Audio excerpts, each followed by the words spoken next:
What is clairvoyance? Is it possible to learn how to be clairvoyant with Agama practices? Clairvoyance comes from French because it seems that the French had a bit more occult societies and interest practitioners with Annie Besant and those kind of people 100 years ago. And for the British, it was like one of those French things like camembert or something like this. They had camembert and French wine and clairvoyance and the etheric body. It's Francicized. French was probably a very cultural language and very, chic in this way. So clairvoyance means clear vision, and it means to see what normally people don't see. The three-dimensional eyes, the eyeballs, they show us only what they show us. There are so many studies in psychology today which show that we see what is not there. Our brain is filling up the pictures. There is a lot of illusion, like you show to people some images and then they are sure that they have seen that and that they have not seen that, and it's actually on the pictures. Physically, it's completely not there. So we know that it's not only what the eyeballs see, but it is also the contribution of our brain and nerve system that we are creating. We have an image processor. We are having a video camera, and then our computer has an image processor which adds or subtracts from the images that we see and creates another resultant. We have a movie in our head, but like I remember that when I left to go to Surat Thani, this person was there and she was crying. No? And then you're going to find out that 5 other people remember that scene in a completely different way. That person was not even there, that you say that was there and crying. Understand? So basically, already what we see and the way we perceive reality is a very, very big illusion, much bigger than you would think. Like the fact that we think that people are objective, you are joking. Because people are not objective at all, and you should read the transcripts of court cases, of people judging with each other. They say one thing and the other person says another thing, and both of them think they are right. And they describe the same event in totally different ways because the mind, the brain, contributes a lot. So we are having a very skewed way of seeing reality and perceiving, and definitely we are not objective, and definitely we do not perceive many, many other things. For example, if you have a cancer, and now they discovered even if you have the COVID, whichever, 19, 15, 21, whichever it is, a dog can smell it on you. You can train a dog and the dog sniffs and says, whoa, this one has cancer. No? Or this one, the dog can sniff you. Then why can't I see? Why don't I look at you? And I'm saying, you've got cancer, man. This is clairvoyance. Clairvoyance is to look and to see what the normal eye does not see. It's to see with the mind. It's to see with the mind's eye. And it is to control all the 5 senses. It's not only visual. It is usually expressed visual, but it expresses clairaudience, clear smell, clear taste, clear touch. That simply means to extend all the 5 senses to the level where they can perceive what a normal person cannot perceive. Then, if you had clairvoyance, you might look at a person and say, but you are not alone.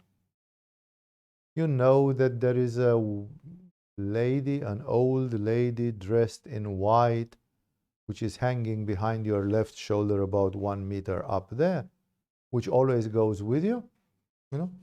And then you are going to say, my goodness, this was my nanny when I was a child. No, this was a woman with whom I had a very special relationship. No? And a clairvoyant will see it, feel it, infer it. This is what clairvoyance is. So clairvoyance is expressed in visual terms because most of the people are visual. It's the biggest number, the biggest percentage of people are visual. And that's why most of these things are expressed in metaphors which are visual. But it's also referring to auditory, it's also referring to kinesthetic, to feeling, and it even extends to the sense of smell and to the sense of taste. When people had visions of Krishna or of Jesus or something, they felt a special smell. Suddenly in the room, there was a smell like incense. No? Obviously, that's not a physical thing. It's a clairvoyance which comes from the aura, from the energy environment produced where, for example, Jesus or some other divine influences were manifesting themselves, were materializing themselves in that space, in that place.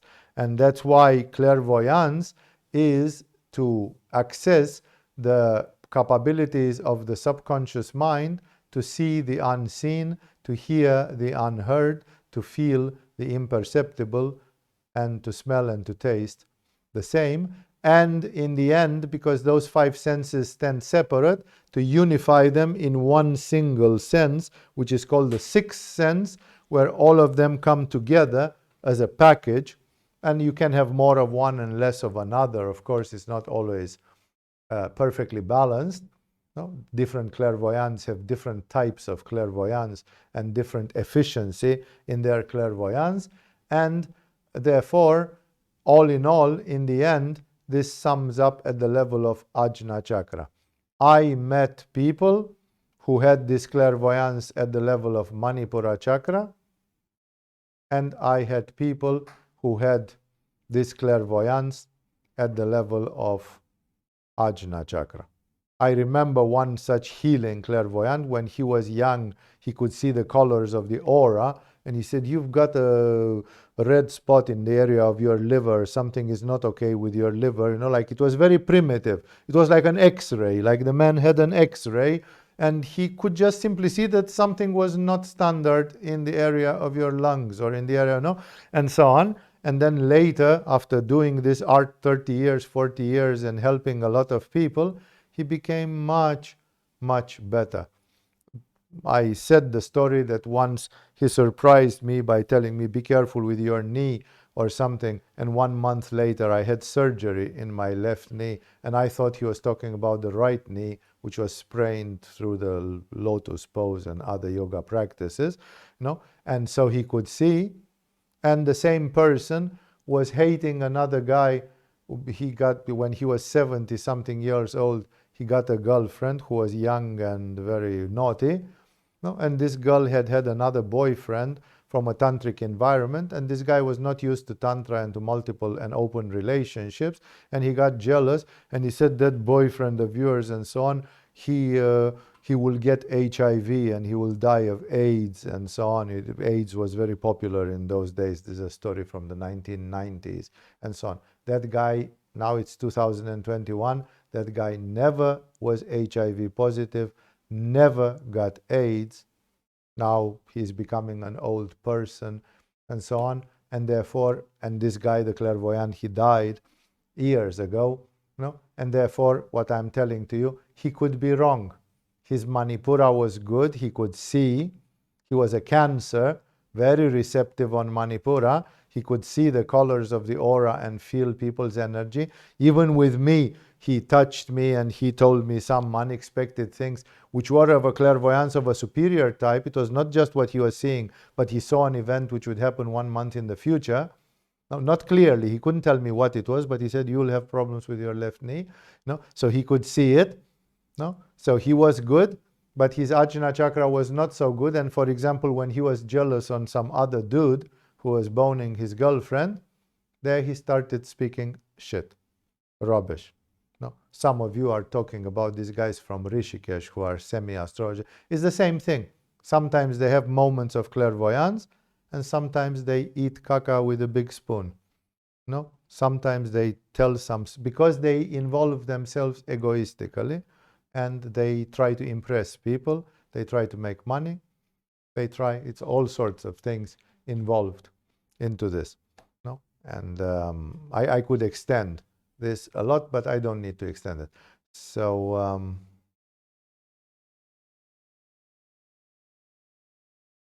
clairvoyance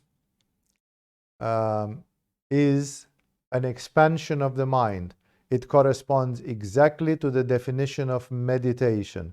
Meditation is the conscious expansion of the mind. But when you expand the mind, then your five senses, the indriyas, are also expanded, and you can see more, hear more, feel more, perceive more, understand more. And with Ajna Chakra, you can even synthesize more, like all the other five inputs, put in a coherent unit, like from what I see, from what I hear, from what I feel, from what I taste, from what I smell, even beyond the limits of the human range. This is what I can say. A dog can smell that you have cancer or COVID, and therefore it's possible. But we have to expand the mind.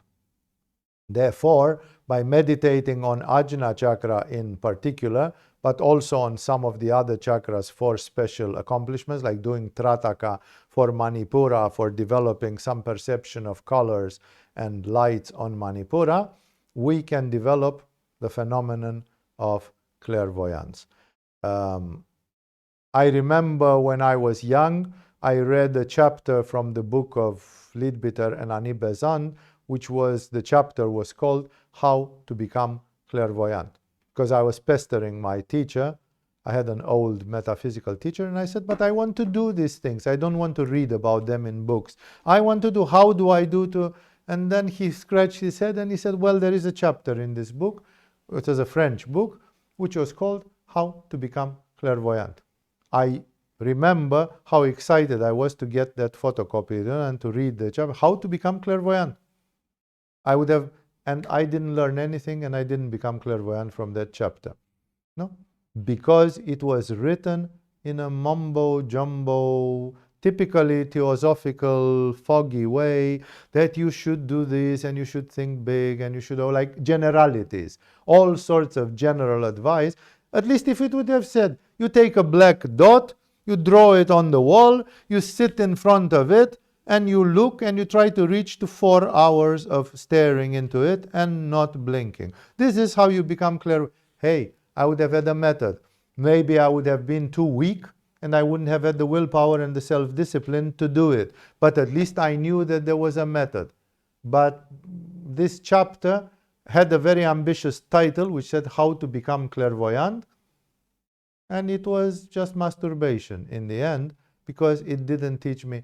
Then, when I came to yoga, then I discovered that yoga did have such things. And Gheranda Samhita, Hatha Yoga Pradipika, Shiva Samhita, Yoga Sutra of Patanjali, and others, they constantly describe exercises and technologies, which for some of them the effect is to give the vision of hidden things and clairvoyance. Either it's more like Buchari Mudra and it is remote viewing, or it is Trataka on a candle and it's more like seeing the auras, or more like this, or more, or Ardha Matsyendrasana to look into the Akashic clips, or this or that.